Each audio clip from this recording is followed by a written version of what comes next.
During a record-breaking summer, your first instinct is usually to reach for a tall glass of ice water. It's the simplest, most effective defense we have against extreme heat. But in the summer of 2026, that exact same water, when used to irrigate fresh produce, is currently making thousands of Americans violently ill.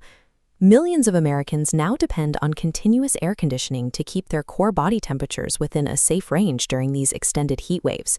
But extreme heat physically degrades that infrastructure. High temperatures slow the flow of electrical current, making power turbines up to 25% less efficient. Transmission lines lose up to 5.8.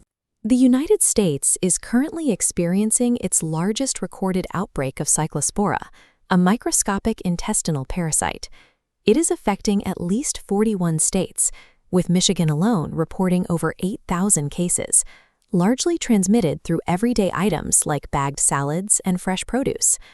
The current grid instability is overlapping with the parasitic outbreak to create a dual-front attack on the body's hydration, one that targets the system both from the outside and the inside. Cyclospora thrives in summer. Once the parasite leaves a human host, it requires warm, humid conditions to mature and become infectious again. If contaminated water is used to grow or wash crops, the parasite clings to the leaves of lettuce, herbs, and berries.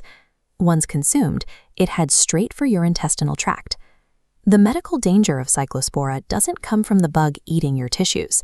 The threat is massive, unrelenting fluid loss. The infection triggers severe, frequent bouts of watery diarrhea that can last for weeks, rapidly draining the body of essential hydration. In a matter of days, the biological infection turns the human digestive system into a catastrophic internal drain. Patients are pushed into a dangerous fluid deficit precisely when outdoor temperatures are hitting their absolute peak. Your body's natural physiological defense against that peak heat is sweating. As the surrounding air temperature rises, you lose a significant amount of water externally through your skin just to keep your core temperature stable. As external temperatures rise during a heat wave, a power turbine's physical efficiency drops sharply by up to a quarter. This drop in generation creates a bottleneck in transmission lines, forcing utility companies to cut power to selected zones. The air conditioning shuts off. Now look at what happens to a Cyclospora patient trapped in that blackout. They are actively losing fluid internally to the parasite and simultaneously losing fluid externally through sweat, with absolutely no mechanical way to cool down.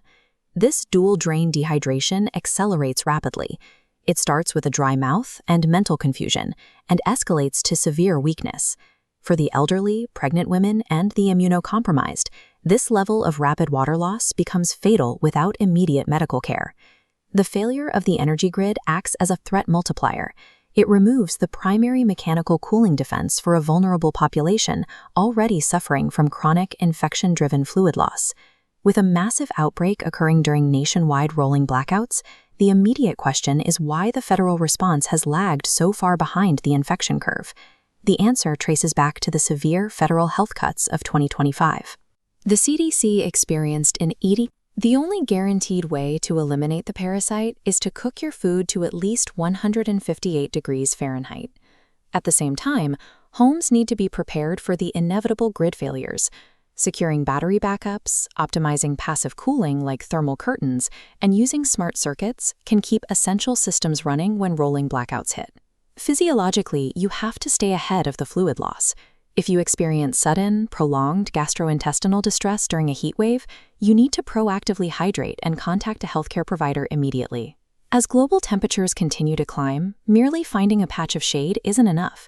Surviving extreme heat requires building resilient systems, both in our infrastructure and in our public health nets, because our bodies are only as safe as the grid that cools them.